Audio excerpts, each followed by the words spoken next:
Hello and welcome to achievers. आज का हमारा बैंक ऑन से 11th लेक्चर है और आज हमारा बैंक ऑन कंप्लीट हो रहा है। This will be last lecture from bank on.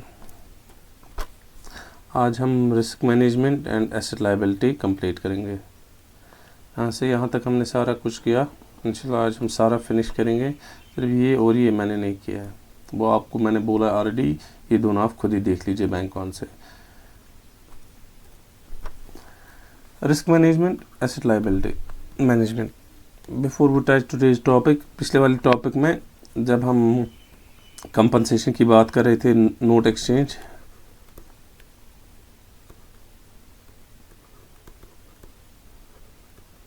Claims, उसमें क्या है, banks will be compensated, bank को पैसे दिए जाते हैं रिजर्व बैंक के द्वारा to the extent of 25% of the notional value of counterfeit notes जो होंगे of 100 rupees denomination and above. Denomination 100 या उससे ज़्यादा की है, वो जो डेटा आरबीआई को बैंक भेजता है उसमें से जितना भी पैसा हमने मेंशन किया होगा उसका 25% रिजर्व बैंक कंपनसेशन हमें देता है। Detected and reported to RBI and police authorities. बस ये वहाँ पर इम्पोर्टेंट था, कितना मिलता है उसमें 25%, लेकिन अगर डिनोमिनेशन ₹100 एंड अबव होगी। रिस्क आज का एक्चुअल टॉपिक है।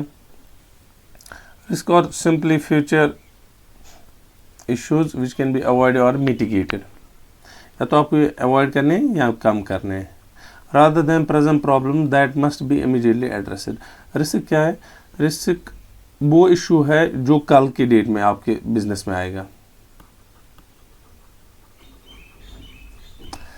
अब कल तक जब आप पहुंचोगे, कल तक पहुंचने से पहले आपको इस रिस्क को या तो कम करना है या टोटली अवॉइड करना है।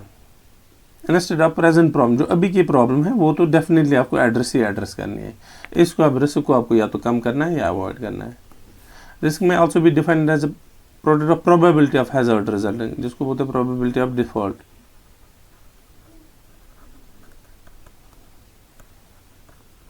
प्रोबेबिलिटी ऑफ डिफॉल्ट, जब आप रेटिंग करते हो वहाँ पे जो रेटिंग निकलती है उसको बोलते हैं रिस्क रेटिंग। वो है एक्चुअली प्रोबेबिलिटी ऑफ डिफॉल्ट, वैसे probability of hazard resulting in adverse event, time and severity of the event. Financial risk is defined as the unexpected variability or volatility of returns, या तो unexpected volatility and or variability of returns, and thus include both potential worse than expected as well as better than expected returns। इसमें क्या है, अगर आपको better than you are expecting to receive 10 rupees from somewhere, आपको 9 ही मिले, that is the risk, that is worse than expected।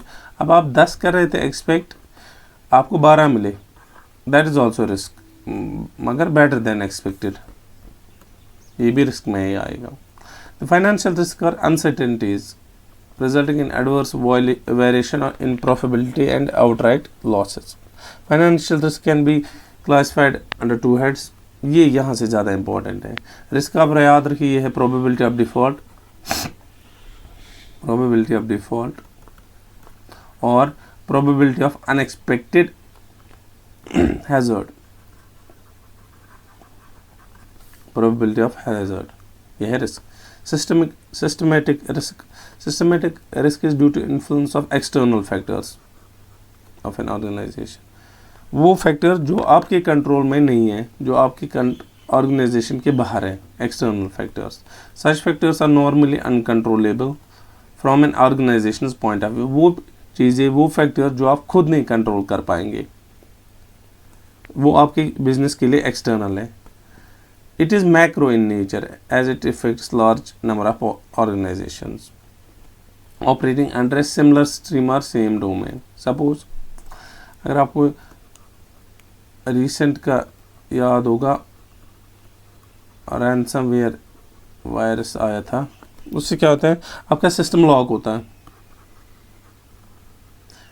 Computer system आपका lock हो जाता है। They ask for ransom, when you pay only then they unlock your system, if you do not pay your system remains locked। अब ये external factor है क्योंकि आपकी organisation के विद इन नहीं है, लेकिन ये हर उस ऑर्गेनाइजेशन को इफ़ेक्ट कर सकता है जो काम करते हैं कंप्यूटर पे। अब जिनके पास फाइल्स है उनके लिए ये रैंसमवेयर कोई इफेक्ट मान्य रखता नहीं है। तो ये इसका मतलब it is macro in nature. ये तो हर एक कंपनी को इफेक्ट कर सकते हैं। मैक्रो मीन बहुत बड़ा। As it effects large number of organisation, ये हर उस कंपनी को इफेक्ट करेगा जो कंप्यूटर पे या जो कंप्यूटर यूज़ कर रहे हैं। ऑपरेटिंग अंडर सिमिलर डोमेन, वही हुआ similar domain means computer system. यहाँ पे ये हमारी एग्जाम्पल है, सिमिलर डोमेन और similar stream. It can not be plan by organisation, और इसमें कोई प्लान आप नहीं कर पाते। ये रहा systematic risk. Unsystematic is a risk due to influence of internal factors prevailing within an organization. Such factors are normally controllable from an organization's point of view. It is micro in nature. Micro means ये particular organization को effect करेगी, उस particular organization को जिसमें ये issues होंगे, जिसकी वजह से ये अनसिस्टमेटिक रिस्क रेज हो गया. It is micro in nature and it affects only particular organization. It can be planned so that necessary action can be taken by the organization to mitigate or reduce the effect of risk. मतलब suppose आपकी company है, आपकी company में सारे के सारे employees बोल रहे हैं हमें जी रिविजन दो, salary revision. One thing you can avoid it by negotiating with the people. It can be planned. One thing you can plan or mitigate it by negotiating with the people. Plus ये जो ये salary revision है ये आप ही की company में होगा issue, अभी दूसरी कंपनी में ज़रूरी नहीं है ये वाला इशू होगा, इसलिए ये माइक्रो है. It is micro in nature और ये है विद इन एन ऑर्गेनाइजेशन. इससे किसी और ऑर्गेनाइजेशन पे इफेक्ट नहीं पड़ेगा और आपको ये प्रॉब्लम आपके इंटरनल एम्प्लॉयज़ की वजह से रेज हो गई, इसलिए this is with in an organisation. ठीक, यहाँ तक रिस्क मैनेजमेंट. अब रिस्क है ही है, रिस्क तो हर एक बिजनेस में है, अब उसको कैसे मैनेज करें. पहले risk management is defined as identification, assessment and prioritization of risks followed by coordinated and economical application of resources to minimize, monitor and control the probability and or impact of unfortunate events. मान लीजिए आपकी organisation है, ये हर एक organisation में multiple risks होते हैं, not only single. कोई भी हम मान लेंगे एक ऑर्गेनाइजेशन है, इसको अभी लग रहे हैं ये 4 रिस्क्स हैं. अब ये कैसे करेगा, पहले इनको करना है आइडेंटिफाई कौन कौन से रिस्क्स हैं किसी भी काम में, फिर एसेस करना है अगर ये वाला रिस्क हो गया, फुलफिल हो गया तो लॉस कितना हो जाएगा, ये हो गया तो लॉस कितना होगा, लॉस थर्ड में लॉस कितना होगा और फोर्थ में लॉस कितना होगा. लॉस देख के फिर प्रायोरिटाइज करना है मैं किसको पहले अवॉइड करूं या मिटिगेट करूं, अवॉइड और मिटिगेट. वही हुआ risk management is defined as identification. पहले आपको देखने आपके पास 4 रिस्क्स है, दैट मीन्स आपने आइडेंटिफाई किया. फिर असेसमेंट, आपको देखना है इससे कितना लॉस होगा, इससे कितना लॉस होगा, इससे कितना लॉस होगा और इससे कितना लॉस होगा, वो असेसमेंट. एंड प्रायोरिटाइजेशन, फिर आप लॉस के बिना पे आप देखोगे कि कौन सा वाला ज़्यादा जल्दी मुझे या पहले मुझे अवॉइड करना है और किस में ज़्यादा टाइम है. टाइम भी इसमें सपोज इसका लॉस है 10 रुपीज़, इसका मान लीजिए 20 रुपीज़, इसका 30 रुपीज़, इसका 40. लेकिन जो ये है ये टुमारो, आज के डेट में होने वाला है, टुडे. ये है टुमारो, ये है डे आफ्टर टुमारो, ये है आफ्टर 1 ईयर. लॉस यहाँ पे हालांकि सबसे ज़्यादा है लेकिन आफ्टर 1 ईयर. अभी आप इसको प्रायोरिटी नहीं दोगे, अभी आप दोगे प्रायोरिटी इस वाले पे जो आज की डेट में होने वाला है, क्योंकि असेसमेंट से आपको पता चला हालांकि लास्ट 10 रुपये का है लेकिन आज की डेट में. अब आप साइमल्टेनियसली देखोगे चूँकि 20 रुपीज़ वाला लॉस कल की डेट में है, अगर मैंने इसको कल ही अवॉइड करने के लिए स्टेप्स लिए तो क्या मैं इसको एक ही दिन में अवॉइड कर पाऊँगा, मिटिगेट कर पाऊंगा, वो स्टेप्स मेरे हो जाएंगे बराबर इसको अवॉइड करने के लिए. सपोज इसको लगते हैं आपको 2 days when you stop doing everything. अगर आपने सारा काम बिल्कुल बंद किया और आज ही के डे में आपने स्टार्ट किया इसको अवॉइड करना, तब जाके आप इस लॉस को प्रिवेंट कर सकते हो। उस केस में क्या करोगे, आपको पता है कि 10 रुपये वाला लॉस आज होना ही होना है, कोई टच अगर मैंने कोई काम नहीं किया, इसके साथ इशू छेड़छाड़ या इसको प्रिवेंट करने के लिए कोई स्टेप्स नहीं लिए, तो ये होगा ही होगा। अब आपको यहाँ पे देना है, इसको बोलते हैं सेक्रीफाइस। सेक्रीफाइस क्या करना है, आप बोलोगे मैं जी आज के लिए इस 10 रुपये को छोड़ूंगा, लेकिन 20 रुपये के लिए मैं काम करूंगा आज से ही अवॉइड करने के लिए। तो you will be successful in dealing with this, but you will not be able to manage this. इसी को बोलते हैं आइडेंटिफाई, असेसमेंट एंड प्रायोरिटाइजेशन। उसके बाद followed by coordinated and economical application of resources. ये नहीं, ऐसा नहीं होगा 1 2 3 4, इसमें 10 बंदे चाहिए आपको, मान लीजिए इसमें 2 5 चाहिए, इसमें 4 चाहिए, इसमें भी 3 चाहिए। आप यहाँ पे 10 आपको चाहिए, आप इसमें 20 लगा दोगे, इसमें 5 चाहिए, आप इसमें एक ही बंदा लगा दोगे। आपको देखना है इकोनॉमिकल, आपके लिए बेनिफिशियल होना चाहिए, plus you should be able to avoid और मिटिगेट इट, वो ज़्यादा इम्पोर्टेंट है। आपने एक ही बंदा लगा दिया यहाँ पे, आप बोल रहे हो मैंने जी इकोनॉमिकल कर दिया इस वर्क को कम बंदे लगा के, लेकिन he will not be able to succeed और अचीव द रिजल्ट्स जितने आपको 5 आदमी लगा के मिलता। वो इसलिए इसको अभी हमने बोला डे आफ्टर टुमारो या टुमारो ये होने वाला है।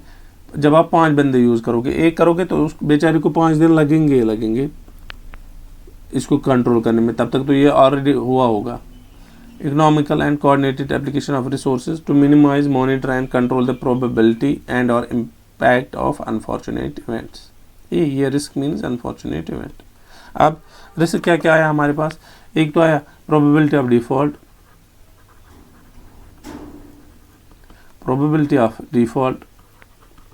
और क्या आएगा probability of hazard, probability of an unfortunate event। ये सब रिस्क की डेफिनेशन है। And control probability or impact of unfortunate events. The strategies to manage risk include transferring the risk to another party, avoiding the risk, reducing the negative effect of risk, and accepting some or all consequences of particular risk. पहला इसमें क्या क्या आएगा, अगर अब आपको manage ही करना है, पहला क्या आएगा, या तो आप कोशिश करो इसको ट्रांसफ़र करने का, transfer from one party to another, अपने कंधे से उठा दो दूसरे के कंधे पे डाल दो। ये कोई गलत काम नहीं है, आप इसको इशू मत लीजिए। आपने आपकी सपोज आपकी कंपनी में चोरी हो रही थी, तो आपने उनको बोला, चोर को बोला यहाँ पे मत चोरी करो, दूसरी कंपनी में चोरी करो, वैसा कुछ नहीं है। ये है इंश्योरेंस वाली क्लेम।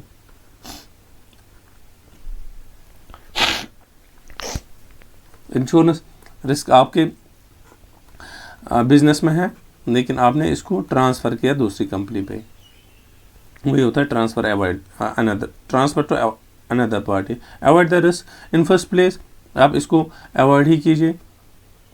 ये रहेगा लास्ट वाला, transfer the risk to another party.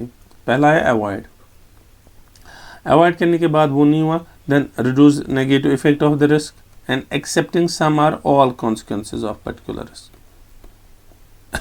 ये तो आपको करना ही करना है। पहले avoid, if you cannot avoid, minimize it,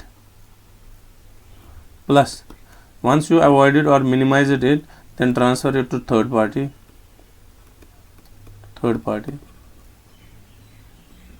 simultaneously जब ये, that means when you have minimized it or transferred it to third party, it has happened, ये वाला इवेंट हुआ ही हुआ है, रिस्क का जो इवेंट था वो हुआ ही हुआ, then you have to accept consequences.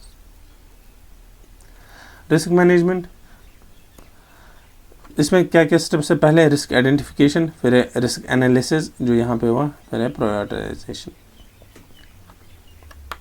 पहले this the first and most important step of risk management. One can not do anything with risk unless and until that risk has been clearly identified। अब risk के साथ कुछ भी नहीं कर पाओगे until and unless आपको पता है कि ये रिस्क होने वाला है, ये रिस्क का ये इवेंट जो है ये होने ही होने वाला है। सपोज कहीं पे आग लगने वाली है, यह क्रूड एग्जांपल, रॉ एग्जांपल, आग लगने वाली है, fire. You can not do anything until and unless you clearly know कि यहाँ पे किस वजह से और क्या होने वाला है, यानी कि आग लगने वाली है। Until and unless you know कि यहाँ आग लगने वाली है, you can not do needful, यानी कि आप फायर सर्विसेज को कॉल नहीं कर पाओगे, या आप उस बिल्डिंग में उसको खाली नहीं कर पाओगे एम्प्टी। जो ही आपको रिस्क पता है कि इसमें आग लगने वाली है, you will definitely call these people to avoid the risk. आप अवॉइड नहीं तो उसको कम कर सकते हो। फिर हुआ आइडेंटिफाई के बाद रिस्क एनालिसिस और evaluation. Risk analysis includes analysing the risk and measuring it's vulnerability और इट्स इम्पैक्ट। अब रिस्क आपको पता ही है होने वाला है, R1, R2, R3, R4। अब आपको देखना है इसका इम्पैक्ट कितना रहेगा, इसका इम्पैक्ट कितना रहेगा, इसका कितना रहेगा और इसका कितना रहेगा। Plus frequency and severity of the risk will be analysed as well. ये कब कितनी बारी हो जाएगा, ये कब और कितनी बारी हो जाएगा, ये कब और कितनी बारी हो जाएगा, ये कब और कितनी बारी हो जाएगा। प्लस इफेक्ट कितना हो जाएगा, फाइनेंशियल इफेक्ट, जिससे मैंने बोला था 10 रुपीज़ 20 रुपीज़, वो हुआ सीवियरिटी। सीवियरिटी क्या रहेगी इसकी और इसकी क्या रहेगी। Risk management can be quantitative और क्वालिटेटिव। इससे या तो क्वांटिटेटिवली इफेक्ट हो जाएगा या क्वालिटेटिवली इफेक्ट हो जाएगा। फिर कंट्रोल और transfer. After analysing the risk it is often decided that how the risk can be controlled. If the risk is not manageable and one can not retain that risk, then one has to transfer that risk to third party. This is the stage where insurance comes in action. यह है transfer के time पे। Risk review और monitor. Risk review is the last step in which all above mentioned steps are evaluated. अब आपके इसमें आ गए 4 steps. पहले आइडेंटिफाई, यहाँ पे मैं लिखता हूँ आइडेंटिफाई, एसेस, कंट्रोल और ट्रांसफर, और है रिव्यू और मॉनिटर। ये सब बहुत बहुत इंपॉर्टेंट है। अगर आप यहाँ पे देखोगे इंफॉर्मेशन ओवरलोड इसलिए इन स्लाइड्स में है क्योंकि इंफॉर्मेशन बहुत ज़्यादा इंपॉर्टेंट है और इससे डेफिनेटली क्वेश्चंस आते ही आते हैं। बहुत सारे ईमेल्स आते हैं मुझे, if this is for fast track banking, ABAs और बैंकिंग एसोसिएट्स। मैंने इससे पहले भी बोला है, जिसका भी एग्ज़ाम है उसके लिए ये इम्पोर्टेंट है। ये स्लाइड सारी मैंने बैंक ऑन सारा कवर किया है। बैंक ऑन मैंने स्टार्ट से एंड तक सारा कवर किया। आज का लास्ट लेक्चर है उसमें बैंक ऑन से। इसके बाद हम एप्टी वगैरह स्टार्ट करेंगे कल से। आई नो कि सैटरडे एग्ज़ाम है, अब 5 ही दिन रह गए, but I will be able to finish maximum portion from your apti. और इनके लिए फास्ट ट्रैक के लिए सिर्फ फास्ट ट्रैक बैंकिंग एसोसिएट्स जिनको एग्ज़ाम देना है, ABA चाहे उनका फास्ट ट्रैक है नॉर्मल में है, जिनको भी एग्ज़ाम देना है, ये एग्ज़ाम पॉइंट ऑफ व्यू के हिसाब से बहुत इंपॉर्टेंट है। आप पूरी स्लाइड्स देख लीजिए, लेक्चर 1 से लेके टिल डेट, आज लेक्चर 11th है, सारी की सारी देख लीजिए, रिवाइज कीजिए, इसमें डेफिनेटली क्वेश्चंस आएंगे।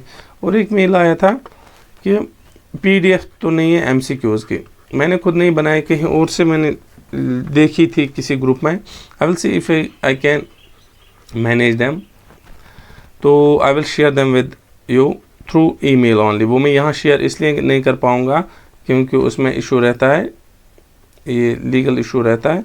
तो अगर आप में से भी किसी को वो चाहिए, मैं वो भेज सकता हूँ, आप सिर्फ ईमेल कीजिए। ईमेल है हमारा tutor.HIEVERS2K26@gmail।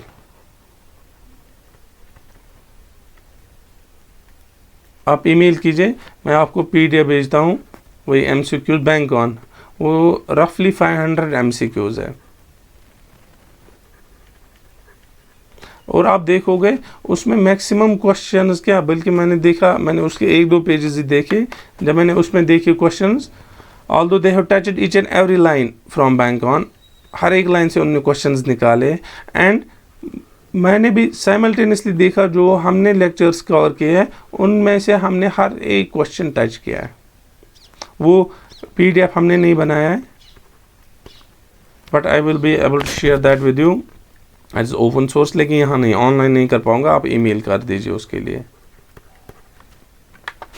अब 3 lines of defence. Modern bank employs governance framework known as 3 lines of defence. First line business, second line risk and compliance, third है इंटरनल ऑडिट। बिजनेस में क्या है, यह है front line employees at the branch comprising mainly of loan officers, traders, branch managers. These officials own the risk and responsible for making profitable decisions within the bank and within bank's risk appetite. आपके पास बंदा आता है loan के लिए, आप bank हो, आपको यहाँ पे क्रेडिट में, जब आप यहाँ पे बैठे हो, आप थोड़ा सा बड़ा बनाएंगे, आप यहाँ पे बैठे हो, ये बंदा है आपके पास लोन लेने के लिए। As and when you sanction loan for him, that is a risk.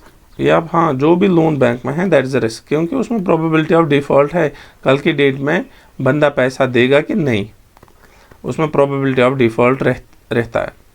अब आपने लोन दिया, that means you have taken this risk, और आप ही ये रिस्क लेते हो, जो फ्रंट लाइन मैनेजमेंट में होता है वही रिस्क लेते हैं, लेकिन किस लिए लेते हैं, to gain some profit for bank. ये दो चीज़ें हैं इसमें, फ्रंट लाइन वाले ही इसमें रिस्क लेते हैं फॉर मेकिंग प्रॉफिटेबल डिसीजंस। ये रहा बिजनेस, फ्रंट लाइन, इसको फर्स्ट लाइन और business. Second line risk and compliance. इसमें क्या है, this mainly comprise of risk management department, compliance and legal and information security. The risk management department is attributed with setting up of rules, policies, limits. The department monitors the first line to ensure they are taking in imprudent decisions. अब आपने loan दिया, अब कितना loan दोगे आप, how much, to whom, on what basis, ये सब ये रिस्क एंड कंप्लायंस वाले देखते हैं, डिसाइड करते हैं। लोन तो आप ही को देना है, लेकिन ये सब ये डिसाइड करें कितना दे पाओगे, suppose on the base of income के बेस पे कितना दोगे, तो हम किसको देंगे, जिसका सिबिल सपोज कोई पर्टिकुलर स्कोर से अब होगा, हमारा है 653, और कंजप्शन लोन होगा तो उसमें 700 बिजनेसमैन के लिए, बाकी के लिए 600 ही, 653 है। ये सब चीज़ें तो होम ऑन व्हाट बेसिस क्यों दोगे लोन, किस लिए दोगे लोन, उसको करना क्या है पैसों को, you need to know the reason for these, और किस केस में आप दोगे, जब आपने रीज़न पता चला फिर किस उस केस में आप दोगे लोन कि नहीं, ये कौन डिसाइड करेगा, ये risk and compliance department decide करता है। लोन आप ही को देना है, लेकिन ये सॉर्ट ऑफ वो पॉइंट्स बना के रखे हैं उन्होंने आपके लिए, ताकि आप प्रॉपरली डिसाइड कर पाओगे। थर्ड लाइन है इंटरनल ऑडिट।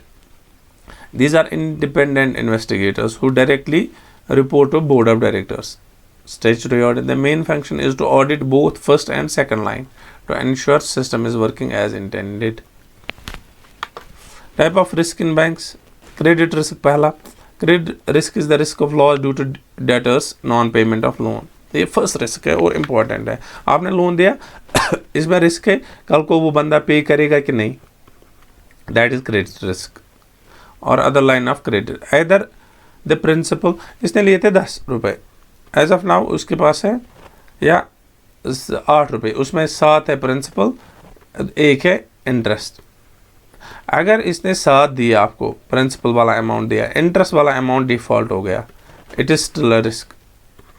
अगर इसमें दो में से कहीं पे भी डिफॉल्ट हुआ, चाहे इंटरेस्ट पोर्शन पे या प्रिंसिपल पोर्शन पे या दोनों पे, then it is a risk. This is default. The default event includes delay in repayment, even delay also, and restructuring of borrower repayments. जो हमें restructured accounts आते रहते हैं, and bankruptcy. Thus, credit risk is most simply defined as a potential that a bank borrower or counterparty will fail to meet its obligation in accordance with agreed terms.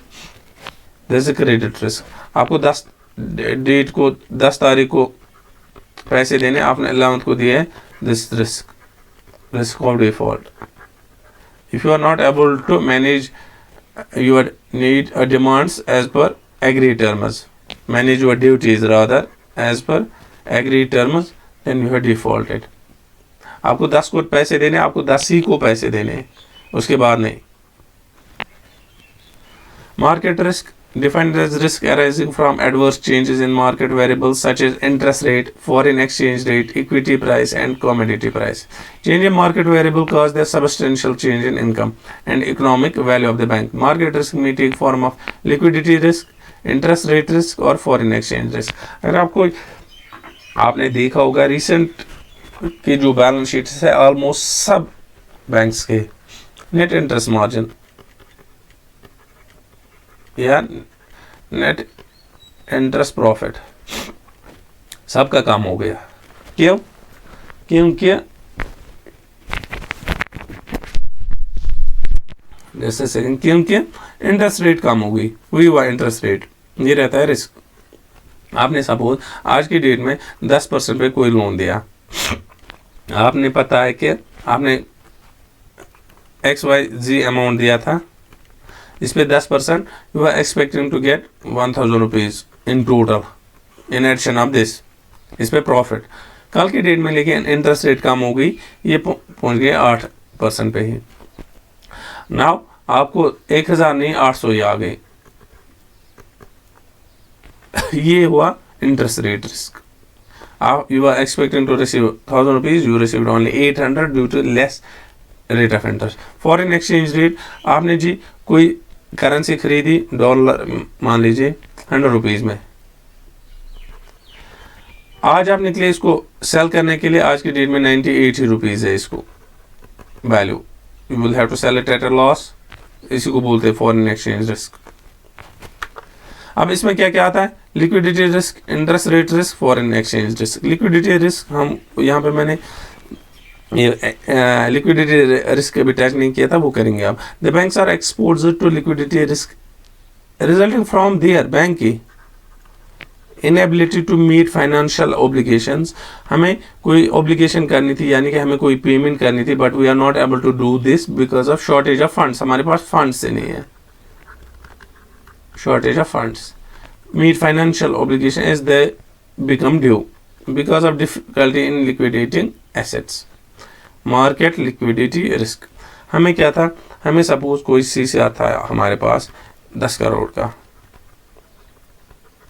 हमें जी आज ये पे करना है, ये मैच्योर हो रहा है, but we are not able to do this because we don't have necessary money or liquidity to meet the financial obligations. इसको बोलते हैं मार्केट रिस्क. और हमें ये पॉसिबल भी नहीं हुआ, we are not able to obtain adequate funding, उसको बोलते हैं फंडिंग लिक्विडिटी. वो हुआ मार्केट. हम यहाँ से नहीं दे पाए या हम कहीं से फंड नहीं कर पाए लिक्विडिटी, उस तब बोलेंगे उसको फंडिंग लिक्विडिटी. ये दोनों आएंगे लिक्विडिटी में, एक तो मार्केट लिक्विडिटी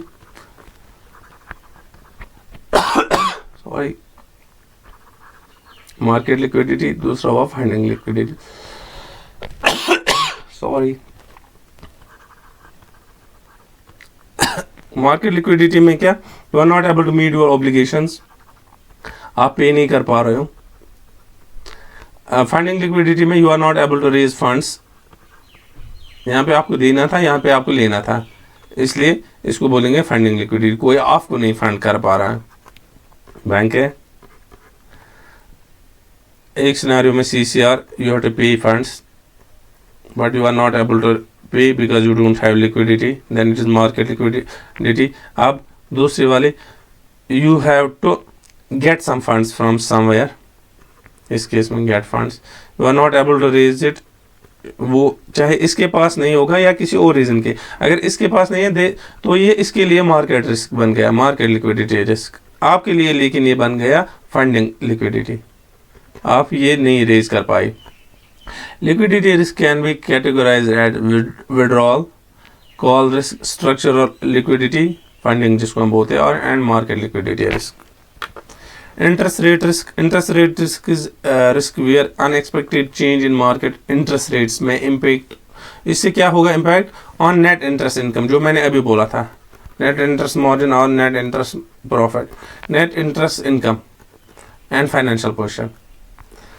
इससे ऑलमोस्ट सारे बैंक्स का बैलेंस शीट पे असर पड़ा recently. Foreign exchange risk, currency risk is foreign exchange currency risk is that risk which occurs due to और when you incur loss due to change in exchange rates, जो मैंने अभी बोला था, variation in earnings result from indexation of revenues and change to exchange rates। आपने 100 rupees में dollar लिया, आज आप सेल करना चाहते हो 98 में ही सेल कर पा रहे हो, आज की रेट इसमें यही है। दैट मीन्स आपको फॉरेन एक्सचेंज का रिस्क रह गया, लिया आपने, जिसकी वजह से आपको लॉस उठाना पड़ा।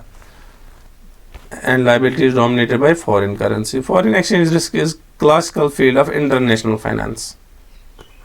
For the banking portfolio, foreign exchange risk relates to asset and liability management। ये यहाँ पे देख लीजिए, फॉरेन एक्सचेंज का रिस्क, फॉरेन एक्सचेंज रिस्क जो है इसको मैनेज करता है asset liability management department, ALC।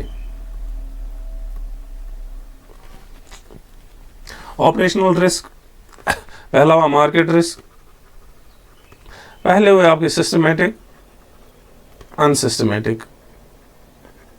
Systematic में वो जो बाहर से एक्सटर्नल टू ऑर्गेनाइजेशन, प्लस ये बहुत सारी ऑर्गेनाइजेशंस को इफेक्ट करते हैं। On top of that you can not do anything, you can't do anything.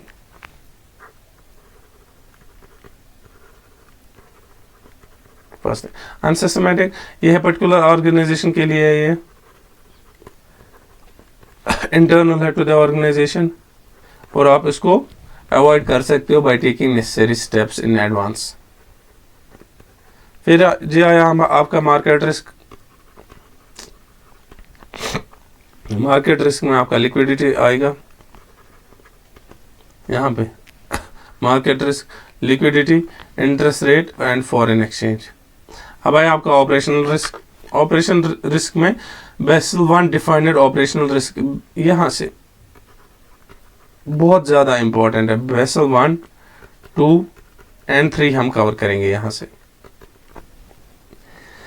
Basel 1 defined operational risk as risk of direct or indirect loss resulting from inadequate or failed internal process, people, system or from external events। चार में से कोई भी चीज़, चाहे आपको indirect loss उठाना पड़े या डायरेक्ट लॉस उठाना पड़े, किस वजह से, inadequate or failed internal process, people, system और from external events। However, अब बेसल सेकंड ने लेकिन क्या बोला, उसने बोला operational risk of loss resulting from inadequate or failing internal process, people, system or from external events। ठीक है, मुझे लगता है ऑलमोस्ट सेम है। प्रोसेस यहाँ पे भी रहा, यहाँ पे भी रहा। people, system are from external event। For emergence of such a risk, 4 causes have been mentioned and they are people, process, system and external factors। दोनों के लिए ये 4 चीजें होनी चाहिए जरूरी। या तो इनमें फेलियर किस में आना चाहिए, या तो पीपल में, प्रोसेस में, सिस्टम में या एक्सटर्नल फैक्टर्स में की वजह से। अब है pillar second, apart from credit, market and operational risk, banks are exposed to, 3 हमने ऑलरेडी किए, credit risk, probability of default, market में लिक्विडिटी, इंटरेस्ट, और चौथा था liquidity, interest and foreign exchange. ये आई है। ऑपरेशनल रिस्क में आपको ये 4 चीजें, फेलियर इन पीपल, प्रोसेस और सिस्टम, पीपल, प्रोसेस, सिस्टम और external factors, PPSF, people, process, system और एक्सटर्नल फैक्टर्स। ये रहे आपके ऑपरेशनल रिस्क। लेकिन अब पिलर सेकंड क्या बोलता है, बैंक को सिर्फ यही 3 रिस्क नहीं होते फेस करने होते हैं। Banks are exposed to other risk collaterally known as pillar second risk, इन्हीं को बोलते हैं। अब इनके बगैर जो बाकी रिस्क है वो है कोलैटरल सेकंड रिस्क। और इसमें क्या क्या आता है, credit concentration risk, liquidity risk, interest rate risk in banking books, strategic risk, reputational risk, group risk, climate risk, ये सब हम देखेंगे। पहला, in simple terms, the risk that loan will not perform during slowdown of some particular sector of an economy or some business group to which a bank has large exposure is termed as credit concentration risk. मैं क्या बोलता हूँ, मान लीजिए आपका bank है, आपने real estate में इन्वेस्ट किया है, आपका पोर्टफोलियो मान लीजिए 1000 करोड़ का है टोटल लोन बुक्स का, इसमें से 900 आपने रियल एस्टेट में डाले या 700 रुपये, 700 करोड़ आपका टोटल पोर्टफोलियो है 1000 करोड़, टोटल बुक है आपका लोन बुक है 1000 करोड़, उसमें से 700 आपने रियल एस्टेट में डाला। कल की डेट में रियल एस्टेट में आपको रिसेशन आया, दैट मीन ये 700 करोड़ आपके लिए नॉन परफॉर्मिंग बनेगा। इसी को बोलते हैं क्रेडिट कंसंट्रेशन रिस्क। जब आपने मैक्सिमम पोर्शन एक ही फील्ड में इन्वेस्ट किया होगा पर्टिकुलर फील्ड में, और उस पर्टिकुलर फील्ड में कल की डेट में प्रॉब्लम आएगी तो आपका पूरा का पूरा लोन आपका बनेगा non performing. First thing. Second, अब इसको अवॉइड कैसे करेंगे, उसको बोलते हैं डाइवर्सिफिकेशन ऑफ रिस्क। आप इसमें या तो कम करोगे या बाकी फील्ड्स में एनहेंस करोगे। Credit concentration risk is of two types, single name sectorial concentration, ये वही sectorial concentration यहाँ पे। आप दूसरा, सपोज आपके पास अब यही 1000 करोड़ है, ये साइड में रख लीजिए, इसमें से 500 करोड़ आपने पार्टी 1 को ही दिया है, बाकी जो 500 है वो अलग अलग बंदों को दिया है। इसका मतलब है जब इसके पास 500 है और इन 5 बंदों के पास हम 2 मिनट के लिए थे, ये 500 इन 500 के पास है, इनके पास सबके पास 100 करोड़ है, ये टोटल 1000 करोड़। अब अगर ये एक बंदा फेल हुआ, आपके 500 नॉन परफॉर्मिंग बन गए। अब इनमें से अगर एक बंदा वो फेल हुआ तो आपका 100 करोड़ ही नॉन परफॉर्मिंग बनेगा। ये होता है सिंगल नेम रिस्क। जब आपने मैक्सिमम एक्सपोजर अपना लैंड किया है to a single party, that is single name exposure, और उस पार्टी के फेलियर होने से आपका वो बड़ा सा पोर्टफोलियो, बड़ा सा एसेट आपका एनपीए बनता है। ये बात सिंगल बुक, आपने किसी पर्टिकुलर एरिया में ही एक ही एरिया में इन्वेस्ट किया है, वो एरिया उसमें प्रॉब्लम आ गई, वो पूरा बनेगा एनपीए, वो है सेक्टोरियल कंसंट्रेशन। इन दोनों को बोलते हैं कंसंट्रेशन रिस्क। आपने अपना सारा इन्वेस्टमेंट एक ही जगह पे किया है या मैक्सिमम इन्वेस्टमेंट एक ही जगह पे किया है। Single name concentration risk denotes risk in credit portfolio which arises from the credit risk of large borrower और group. Second type of risk concentration is excess exposure to a particular industry.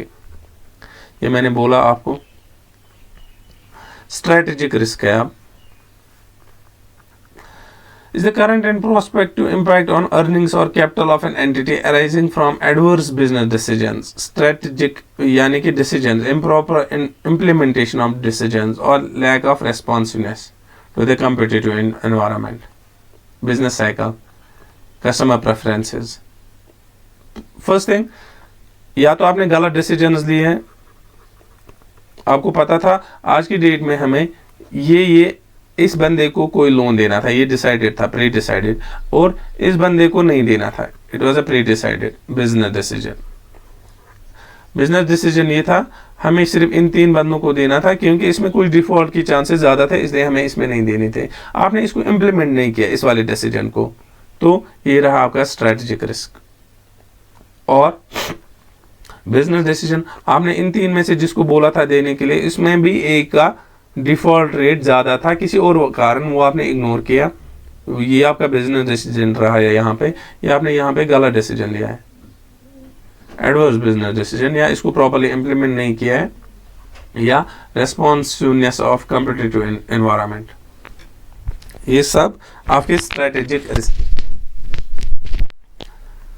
Strategic risk can also be defined as external risk to the viability of the bank from unexpected adverse changes in or assumptions, erroneous assumptions concerning the business environment with respect to economy, deficient or insufficient implementation of decisions and action of competitors. मैं बोलता हूँ ये क्या हो, एक तो हुआ पहले आपने डिसीजंस लिए थे, वो गलत डिसीजंस पहले ही थे बनाए जो थे वो गलत थे, उस वजह से आपका लॉस हुआ। दूसरा, आपने डिसीजन लिया था सही, लेकिन वो इम्प्लीमेंट करने के टाइम पे आपने कोई प्रॉब्लम की, आपने वो इम्प्लीमेंट प्रॉपर नहीं किया।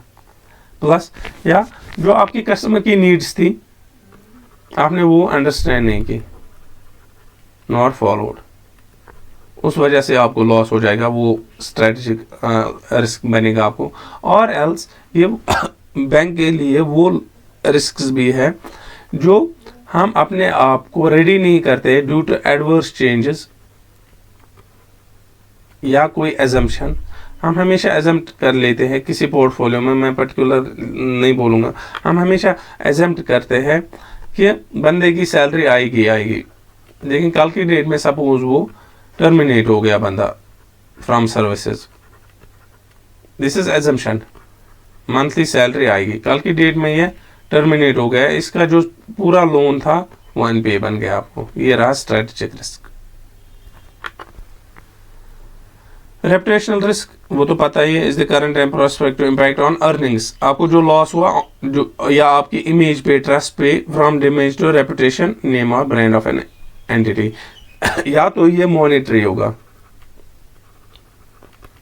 इमीडिएट, और एल्स आपकी इमेज पे, आपके पास जो बिजनेस आता था डेली बेसिस पे वो कम हुआ क्योंकि आपकी रेपुटेशन कम हो गई या रेपुटेशन लॉस हो गया किसी और वजह से, उस वजह से क्या हुआ, आपके पास जो बिजनेस आ रहा था वो कम हो गया, यह that is reputational risk.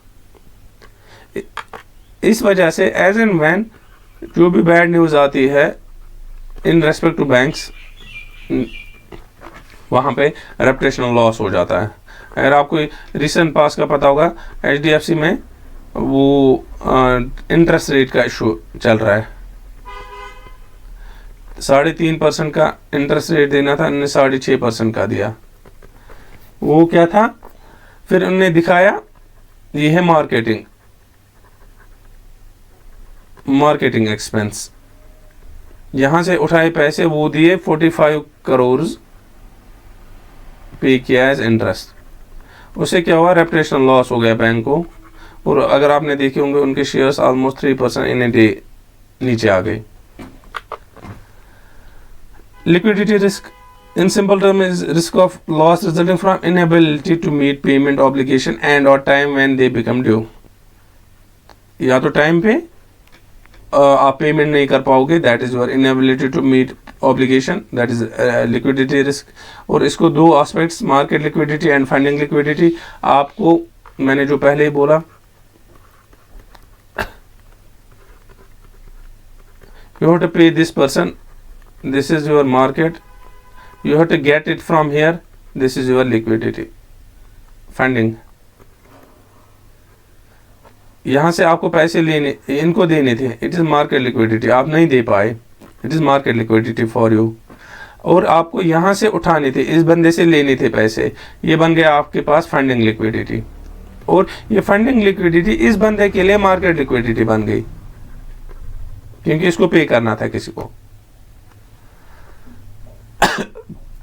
On the other hand funding liquidity ये वही हुआ। ग्रुप और contagion risk, group risk is risk financial position of a firm that may adversely effect its relationship, financial और non financial, with other entities in same group. और contagion का मतलब हुआ जो कंटेजियस, फैलना, स्प्रेड्स। आपके पास 3-4 कंपनीज है,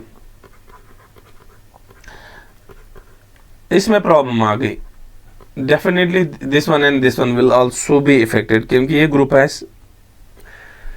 इनको आपस में they are inter related and interconnected.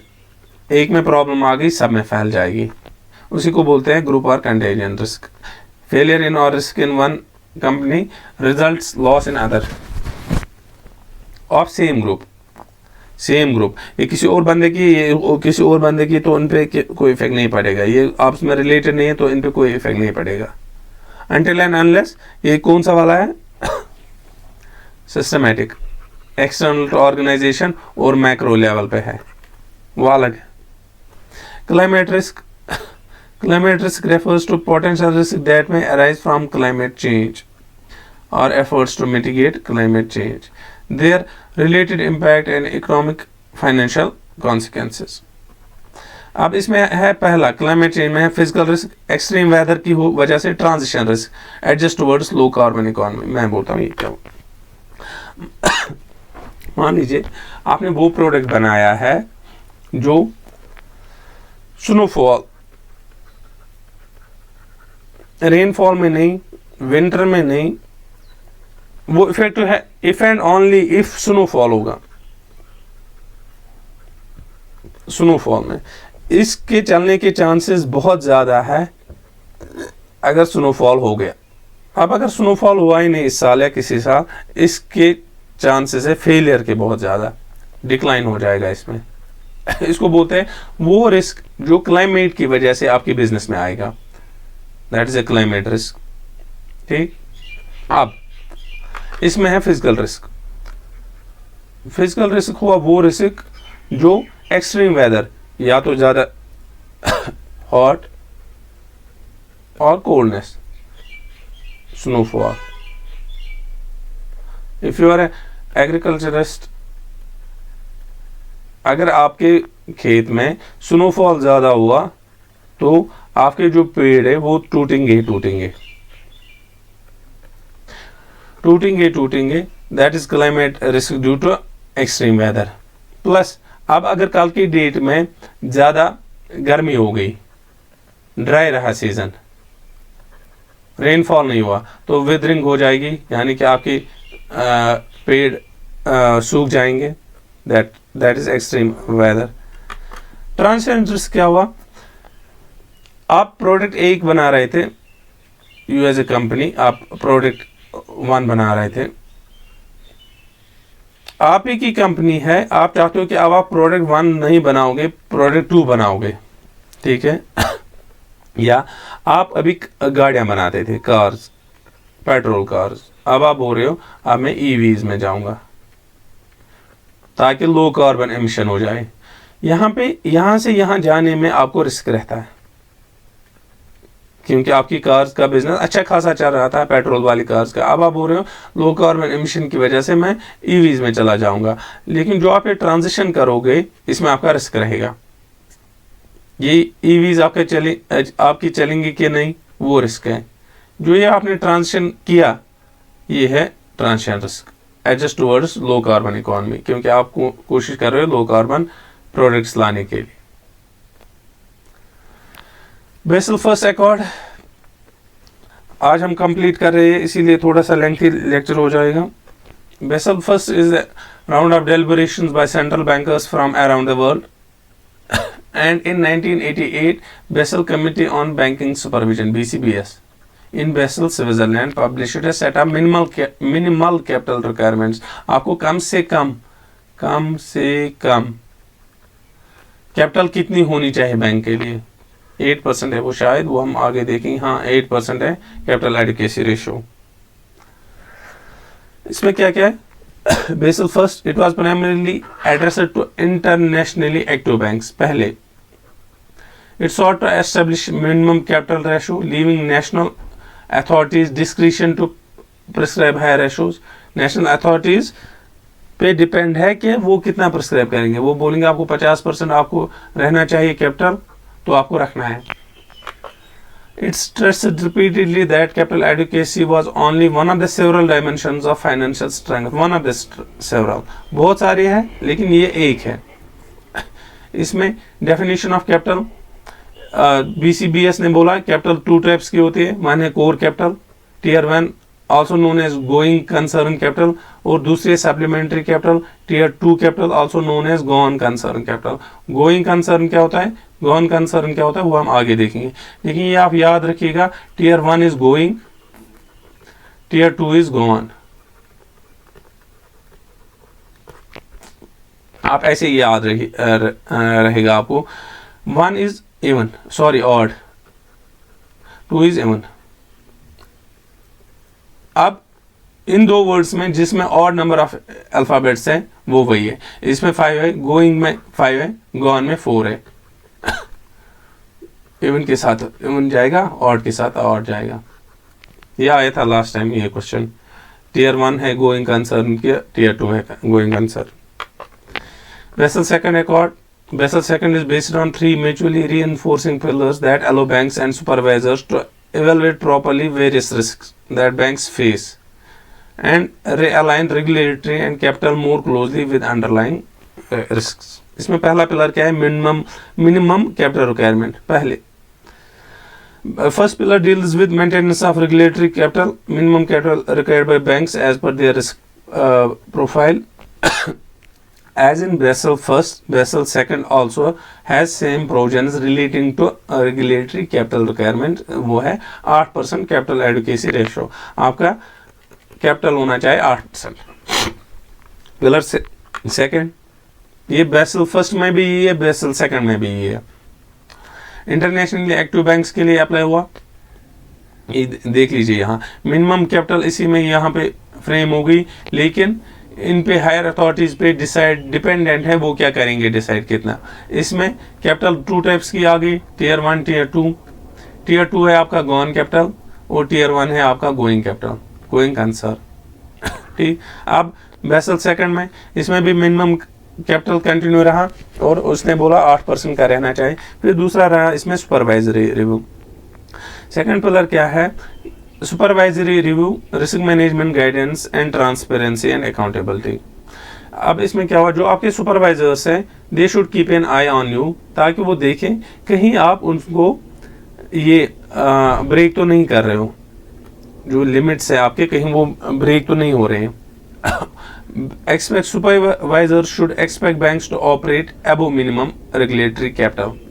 Supervisors should intervene at any stage to prevent capital from declining below benchmark. इस 8% से नहीं नीचे जाना चाहिए आपका.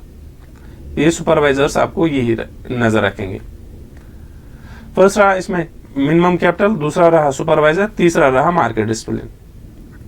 The objective of the pillar third is to improve market discipline through effective public disclosure. आपको सारी information public disclosure करनी है, पब्लिक को बोलनी है to complement requirements under pillar 1 and pillar 2. आपको बोलना है आपका CR कितना है, आपको बोलना है कहीं आपने ब्रेक तो नहीं किया है किसी लिमिट को, जो रेगुलेटरी लिमिट थी कहीं वो ब्रेक तो नहीं हुई. ये आपको इसमें आएगा पिलर थर्ड में. Pillar third relates to periodical disclosures to regulators, board of banks and market about various parameters which indicate risk profile of the bank. ठीक. You have Basel second, अब है Basel third. Types of capital, capital 1. यहाँ पे भी वही tier 1 capital, also known as going concern capital, refers to core capital, a bank holds that allows it to absorb losses. इसको बोलते ये भी है इंपॉर्टेंट. कोर कैपिटल कौन सी वाली है इन दो में से? टीयर 1 है. इससे क्या होता है? Absorb losses while remaining operational and solvent. Tier 2 also known as gone concern consists of financial instruments that absorb losses only after a bank is no longer viable. That means bank is a gone concern, bank तब चला गया है, यहाँ पे अभी operational है and is being wound up or liquidated. Its primary purpose is to protect depositors and senior creditors by providing a buffer that is tapered before they face loss in future scenario. समझ आ गया? Tier 1, tier 2. ये going इसलिए क्योंकि ये आपके bank को चलाते हैं, ये गॉन है इसलिए क्योंकि आपका बैंक बंद हो गया. आप ये है कोर, ये डिपॉजिटर्स के लिए रखा गया है, ये डिपॉजिटर्स के लिए. ठीक है. अब इसके बाद रिस्क एपेटाइट. रिस्क एपेटाइट, आप कितना रिस्क लोगे, दैट्स योर रिस्क एपेटाइट. आपको सपोज एक बंदे को AP1, AP2, P2 is asking money from P1 और ये बोल रहा है मुझे 1 लाख रुपए दो. अब अगर P1 ने 1 लाख दिया, दैट मीन्स इसने रिस्क लिया, यहाँ पे इसका रिस्क एपेटाइट है 1 लाख का. अब अगर इसने बोला नहीं जी मैं 1 लाख नहीं दे पाऊंगा, मैं आपको सिर्फ 10,000 दूंगा, दिमाग में आता रहता है कि ये देगा वापस नहीं देगा. आपका रिस्क एपेटाइट इस केस में 10,000 है. वही होता है रिस्क एपेटाइट. आप कितना रिस्क लोगे? Risk appetite is the amount and type of risk that an individual और organisation is willing to pursue और retain in order to achieve their strategic objectives. इसमें क्या क्या है? पहला है लो एपेटाइट, दूसरा है मीडियम एपेटाइट और तीसरा है हाई एपेटाइट. ये यहाँ पे risk averse, low, the organization prioritizes safety and security over growth. फ़ायदा कम लेकिन आपके फंड्स सेफ एंड सिक्योर रहेंगे। They prefer guaranteed outcomes even if return is lower. FDs, आप एफडी में इन्वेस्ट करते हो, लो रिटर्न है लेकिन सिक्योर है, गारंटीड है। वहीं आप म्यूचुअल फंड्स में हाई रिटर्न्स है लेकिन गारंटीड नहीं है, कल की डेट में आपको लॉस भी हो सकता है। वही हुआ low appetite and high appetite. Organization seeks a balance. They are willing to take calculated risk but require reasonable expectation of reward. इनको कंफर्म होना चाहिए, नहीं जी इसमें आने ही आने है रिकॉर्ड। फिर है 50-50% चांसेस। ये आप यहाँ पे देखिए, ये न्यूट्रल है, रिस्क न्यूट्रल, 50-50% चांसेस, इसलिए neutral. High risk, organization prioritizes aggressive growth or innovation. They are willing to accept high volatility or potential for loss in exchange for chance of maximum returns. ALCO last का page होगा शायद। Board of, यहाँ पे ये थोड़ा सा आपको लगेगा कुछ पैराग्राफ लिखा है लेकिन बहुत इंपॉर्टेंट है। Board of banks were interested with overall responsibility for management of risk. Board of banks है management of risk and required to decide the risk management policy, set limit for liquidity, interest rates, foreign exchange and equity price risk. Asset liability committee, the top most committee, oversees implementation of asset liability management system and is headed by MD। ये आया था last time. ALCO को कौन head करता है, इसीलिए बहुत important है।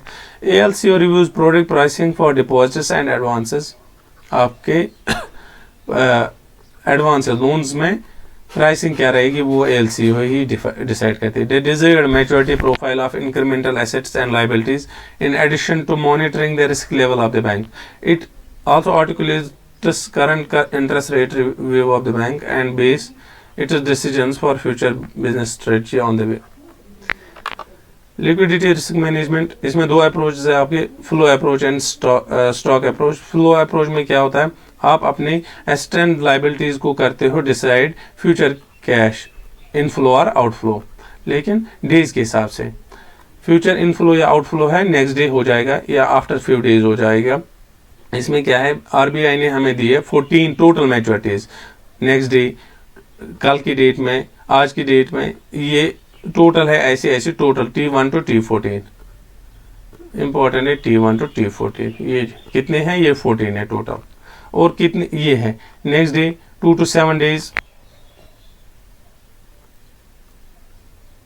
यहाँ पे ये रहा next day 2 to 7 days, 8 to 14 days, 15 to 30 days, 31 to 2 months, 2 months to 3 months, ऐसे ये है टोटल 14 बकेट्स।